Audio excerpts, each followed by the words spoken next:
Oh, the mood lighting is there this morning. Check that out. Look at you, brother. What's going on?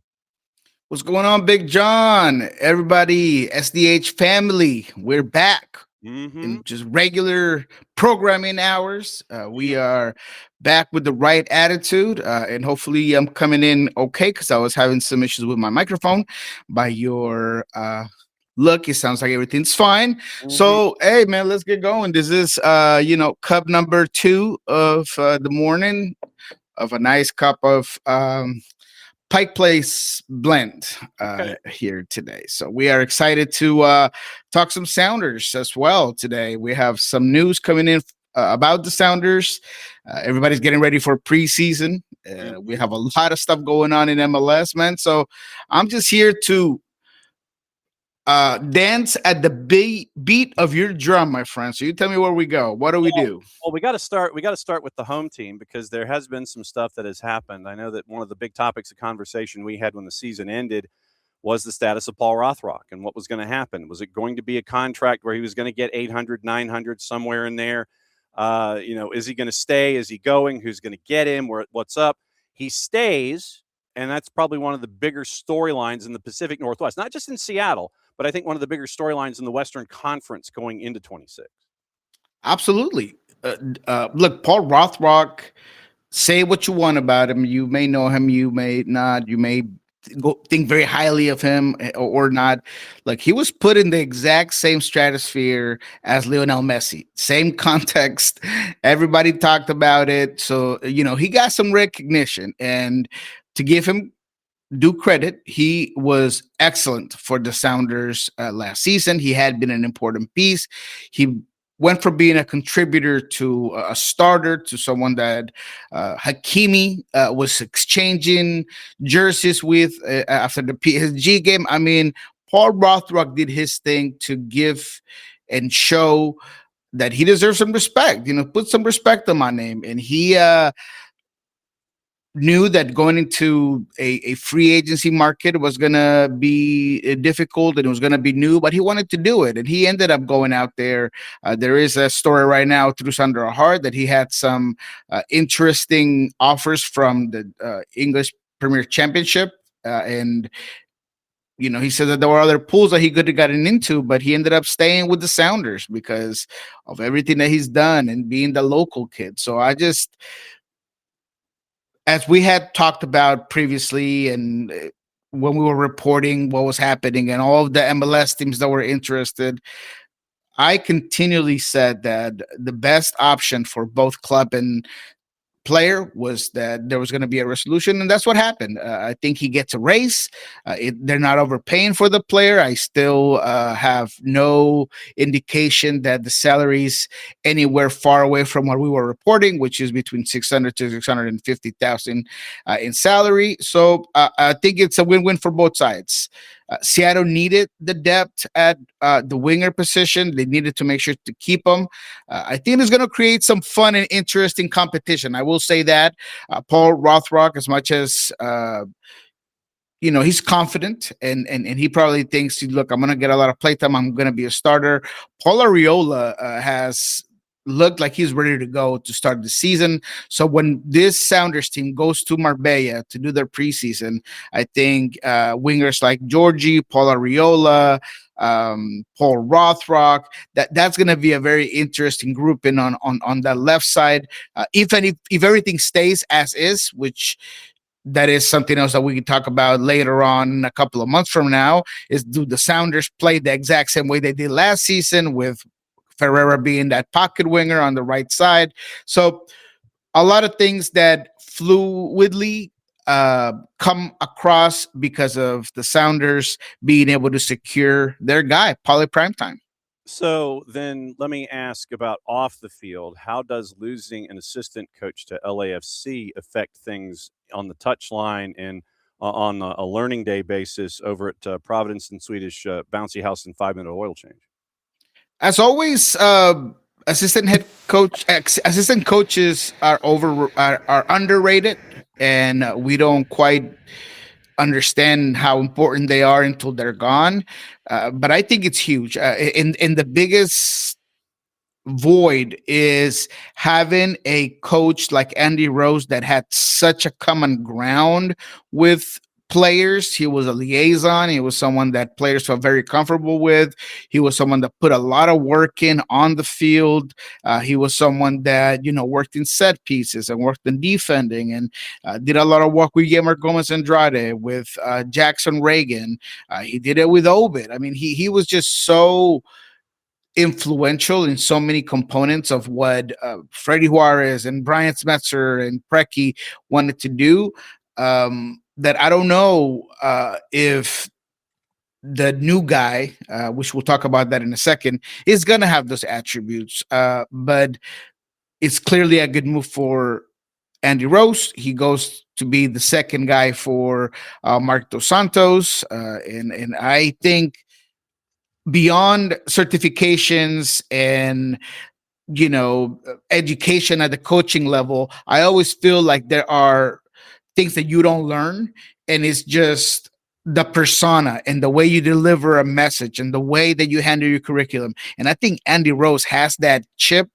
He has that thing about him, that X factor about making him a good coach. So I definitely think he's going to be a big loss for the Sounders. I think he's going to be important at LAFC. And now the new guy is Ricardo Clark, who I had reported on here and on several shows that he was going to be the Tacoma Defiance coach. That's why he was brought in. That's what he ended up going through the interview process for. And he was a little overqualified. So when Andy Rose took this job, it made sense to just go ahead and bring up Ricardo Clark, and we'll see what happens with the head coaching position for Tacoma Defiance. I just don't know if this is like for like. So there will be a learning curve. Ricardo Clark, without a doubt, has a lot of experience when it comes to being an assistant coach.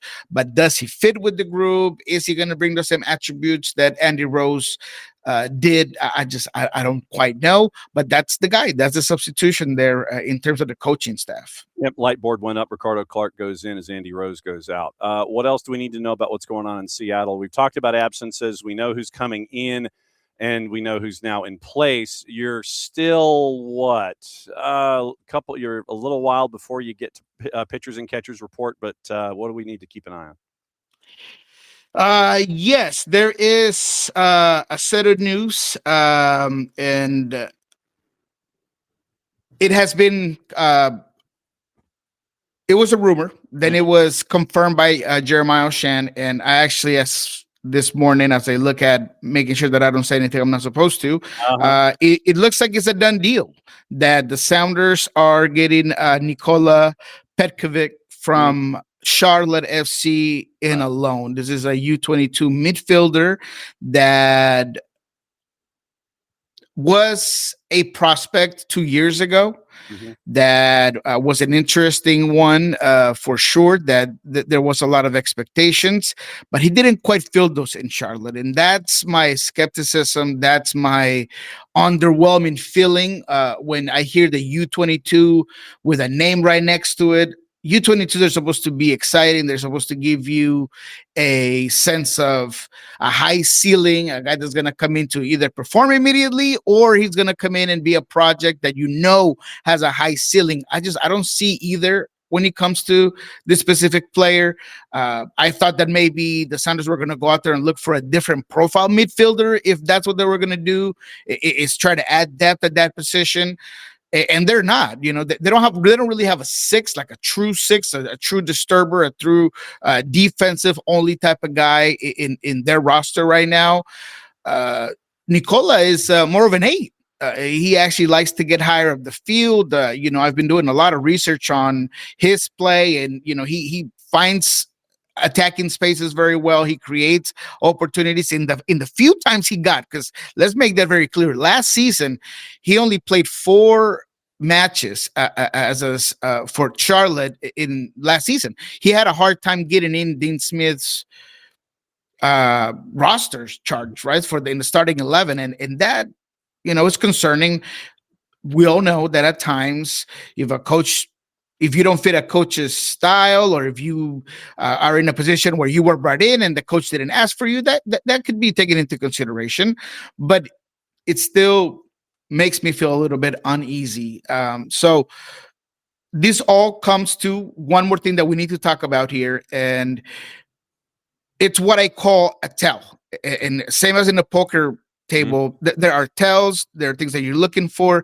To me, this is a tell that the Sounders are going to do everything they can to put Obed in the block, the transfer block in January, and they're going to ship him elsewhere.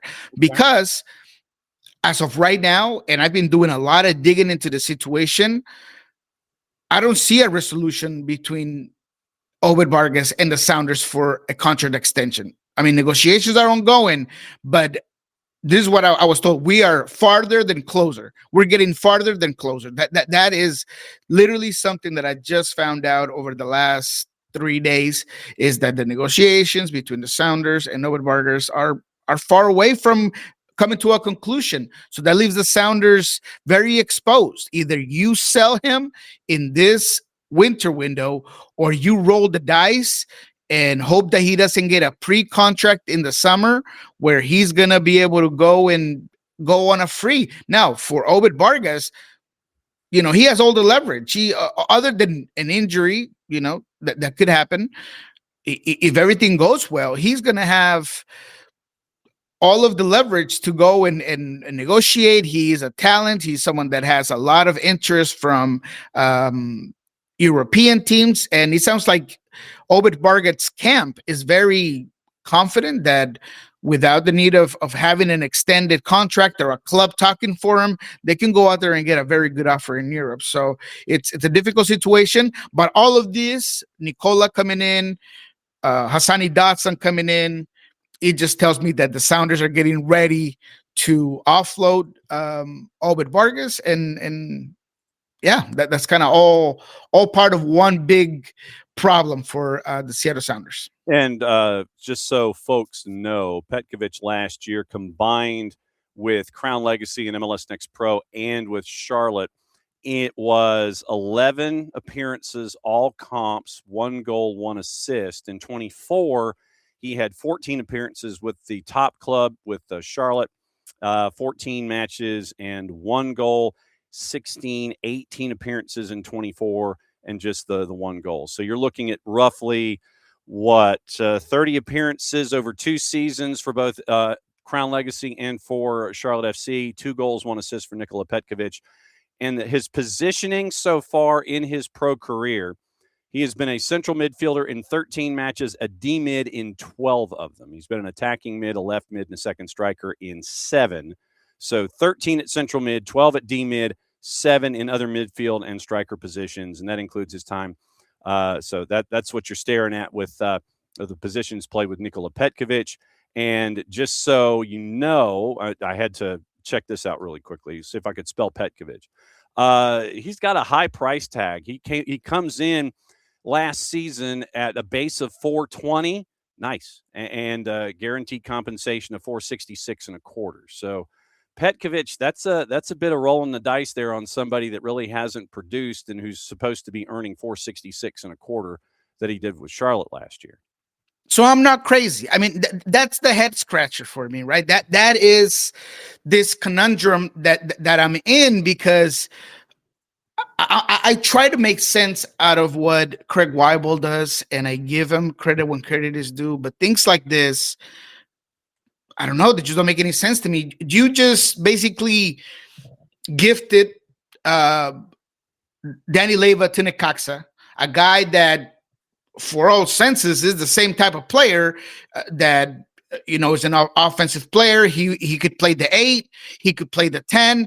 He's part of your academy. He's a product of the club. He knows and understands the system. You gift him for, I don't know, 700 or 800,000 with possibility to get $1 million or so if he plays well for Necaxa.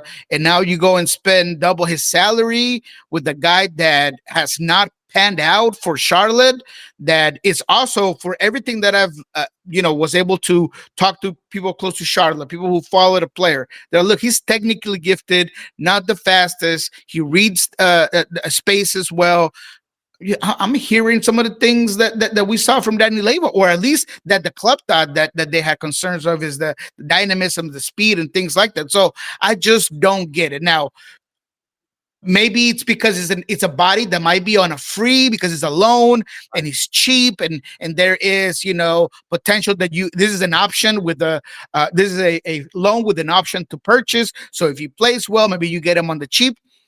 That's fine. But are you getting better? Is that ceiling getting higher because of this specific player? No, it's not. So those are the things that kind of they're odd, right? Because you're spending more than you gave out on a player that essentially does the same stuff. So again, I don't want to be too critical. I want to see the player come in, perform. I need to see him myself before I could add any more thoughts into the situation. But right now, it just doesn't make much sense to me, knowing that this team, in my opinion, needs another striker, that there is other positions of need. So it is what it is, but that's where the Sounders are at going into what I believe Monday. We'll be able to go back to Providence and Swedish Bouncy House and Clubhouse. So Monday we'll figure out what's going on. But this move doesn't quite sit well with me. And Hassani Dotson's 25 salary is listed totally six and a quarter was base, guaranteed comp is 682.5. So those are the numbers that you're looking at. And that's going up. Yeah. So that's going up. So that's a lot of money spent there, right? I mean, you're for everything I've been able to find out, it's like 800 to 800 plus that you're going to be paying salary base for Hassani Dotson. That's almost small pickings. That is a big salary. You that guy is going to be playing a lot of minutes for you. So it all ends up being a domino effect. You're gonna want to get Obed out to make things make sense. Otherwise, you're gonna have a very convoluted, very occupied center midfielding group with maybe some salary cap space that you could have used elsewhere. So I don't know. This thing just could go sideways on the Sounders, and I don't like it. I do not like it. How does San Jose let Christian Espinosa go? And specifically now he's looking at Nashville. And so that's intriguing on two fronts. Initially, it was reported as a mistake and a boo-boo. I have a hard time understanding how that happens. They weren't able to sign him at the right time, whatever it was. They gave him the opportunity to go out there and look elsewhere. As far as I know, there was more money to be had with San Jose anyways, but he decides that it was time for a change, and I don't blame him. I mean, he's been in San Jose for a long time. He's known the struggles of what it means to wear that jersey. Great fan base, a great culture, but at the end of the day, that is a team that has struggled to win. And it seems to be systematically. I mean, it's just so difficult. So he goes to Nashville with BJ Callahan in a team that, quite honestly, they're going to be a contender in the East. I mean, last year I was high on them. I thought that they were building up to be a very good team. You put him next to Mukhtar and Sam Suric, and you have a very good attacking-minded team. You have a very good attacking trio. So, man, more power to Christian Espinosa. I think that he's going to amplify that attack. I think that he fits that system, and he could only get better with BJ Callahan. So, great move for Nashville. Great move for Espinosa. Messi and friends keep adding pieces, and a lot of folks are sitting there and wondering how they're fitting all of these pieces in. They add Mikael on a loan deal from Palmeiras. It looks like, and I say it looks like, that they're keeping an eye on Portland, possibly bringing in Ayala. Mm-hmm. There was a report yesterday that Tristan Blackman would be heading that way, but then Axel Schuster, we read that in hour number one. Axel Schuster was like, "Nah, fam, that ain't right. We're looking to add, we're not looking to sell." It looks like once again, folks retire, and you're seeing the churn for Messi and friends, and trying to continue to have that depth that is there. Dane St. Clair is now officially official as well. They keep adding pieces, and the financial aspect of it is obviously the part that folks are scratching their head as to how are they making all these pieces fit, and they might still be adding pieces as we get ready for training camp. Especially because they still have an open DP spot because they were able to re-sign Allende without using that. And look, I don't go and waste time complaining or thinking about it because I know that the salary cap space, we know that that team specifically has had some issues. They've been, hit in the wrist by mom and dad about just not following the rules. So they're gonna be able to, they know and understand what it takes to bring these players in, whether that's on the books or off the books. Me and you have talked about how things happen sometimes with these types of players and these types of clubs. But the reality is that having Messi and having Mascherano and having the Inter Miami recruiting tools, sometimes you'll take a pay cut, just like Dane St. Clair did. And you just want to go and be part of greatness, and you want to play with greatness. So you can't be too mad at it. Obviously, I hope that they are held accountable and that, everything's being followed, at least on the books as it's supposed to. But look, Mikael, to me, makes him so much better than last season. I mean, so much better. I don't care the Alba's gone. I don't care the Busquets gone. Mikael, St. Clair, bringing back Agende. This is a team that with every single acquisition they've made this season, they've gotten better. They've either replaced what was gone and then got better. You're waiting for a big Silvetti year. Now Segovia becomes a rotational player. Ayala, which as far as I know, that's also, if not completed, near getting completed. That's a player that has huge upside, that it is a gamble because of the way his contract is kind of placed, but that's what ambition is sometimes. You just kind of take it and you're able to bring in a player that has different attributes than Bright, and he has a high ceiling. I think he played like 30 games for Portland, and I've always liked him. And he learned from the best of the best at midfield in Diego Chara, and I heard great things from Diego about Ayala. So, man, I just think that Inter Miami is doing the unthinkable, creating a super team. But what I will say is this, for everybody that's upset, they're also putting a huge target on their backs. Anytime that you bring this much talent and anytime that you're cooking this heavily in the kitchen and it smells so good, when it hits my table, that play better be delicious, because I'm gonna, the expectation is as high as it gets. So we're gonna be thinking CONCACAF Cup champions. We're going to be thinking MLS champions. We're going to be thinking they're going to win it all, everything. And that expectation is hard to keep up with. So we'll see. We'll see. But right now, in the offseason, they're cooking, baby. They are doing it all. I mean, you look at the Yelp rating, and it's 4.8. You get 4.8s and 5s, and you don't want to be the one when you're walking into the restaurant to sit there. And I've heard great reviews. You sit down and things are cold. And the drinks aren't great. And the servers are on a bad day. You don't want that to act up on your Yelp review when it comes to the what you're cooking in the kitchen for Messi and friends. The deal, Herman Garcia Grova was the first to report it yesterday. Looking to acquire Ayala, $2 million cash, and so now we're starting to see the intra-league cash deals also picking up steam. That started last year in a couple of different places. This would be one of those $2 million intra-league cash deals. Stays as a U22, which once again helps out in that regard, where you don't have to sit there and have him be, a high tam or whatever. He's a U22, so that helps you out there, like it did with Austin and Owen Wolf. If you can get David Ayala in as a U22 to help you out there, they say it's close. He's out of contract at the end of the year. So then what you're doing is, if you get Ayala, you get him as a U22. You set your deal with him where he was going to be out of contract. You get everything locked in before he turns 22, and then that number doesn't hit you as hard as it would otherwise. And so, David Ayala, I'm like I said, I'm intrigued as to see how this fits. But U22 to have it fit as a start, and then have him sign like it was the Owen Wolf deal. That's how I think this one fits into the dynamics of your salary cap. And it makes you deeper. It makes you better. It makes you a scary team to face.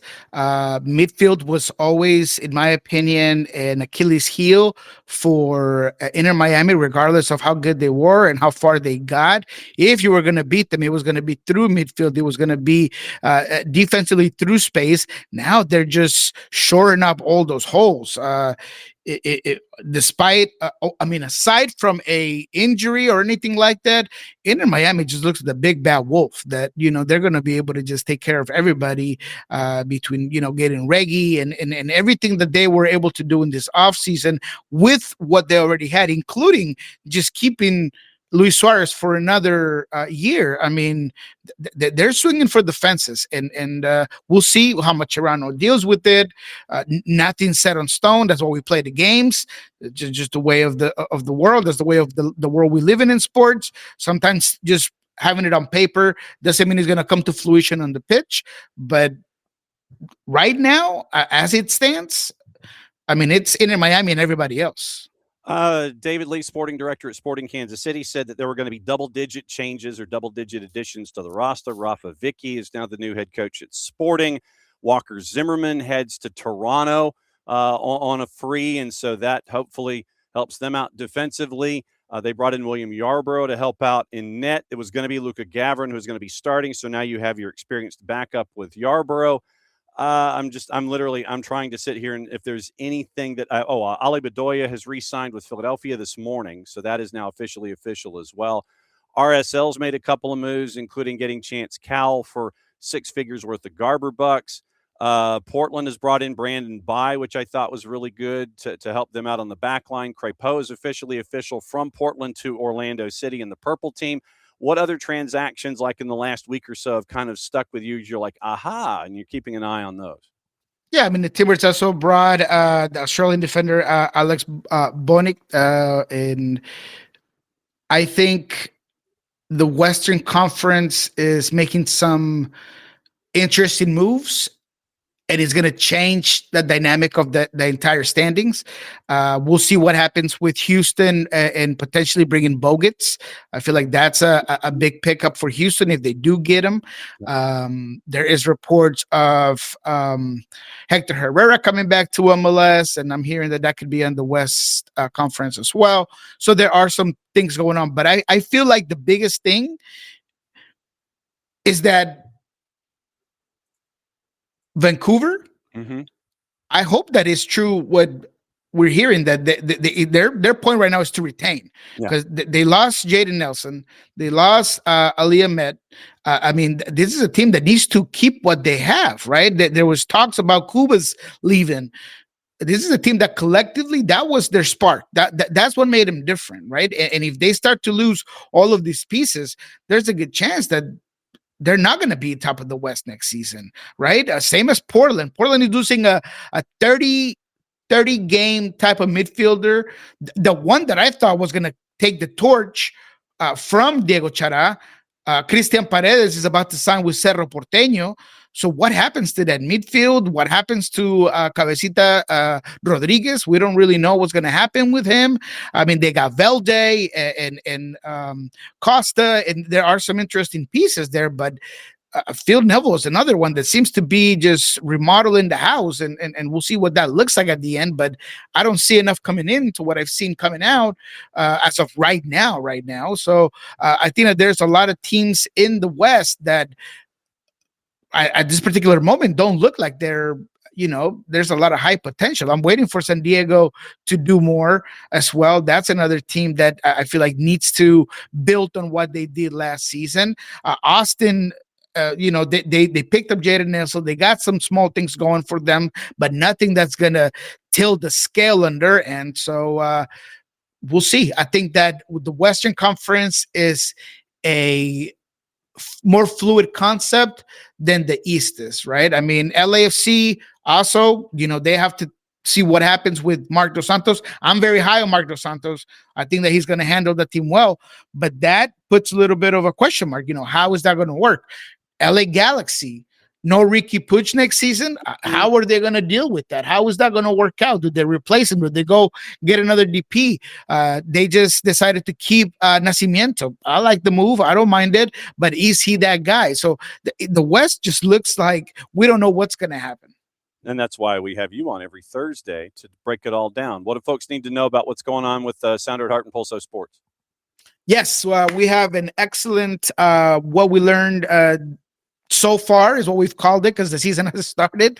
We haven't been able to be at the facility yet, but if you go to the Sounder at Heart Podcast Network and the Sounder at Heart YouTube page, you'll find me and Jeremiah talking about all of these moves. We talk about Andy Rose, what that might look like, what that could happen, what the Marbella schedule is, and when the team leaves, what to expect from that end. So go ahead and check that out. We have some very interesting interviews that they're coming up. I haven't completely secured them, but there's going to be some very interesting ones next season. Pulso Sports, of course, we're going to be at the facility for the Sounders on Monday. We're going to have some interesting content there. So yes, sir, that's what we got going on. As always, my friend, it's great to see you. It's going to be great to have everybody reporting and getting the 2026 season underway. Be safe, my friend. Enjoy time at Providence and Swedish 5-minute oil change and delicatessen, and we will catch up with you again next week. All right, my friend. Have a good one.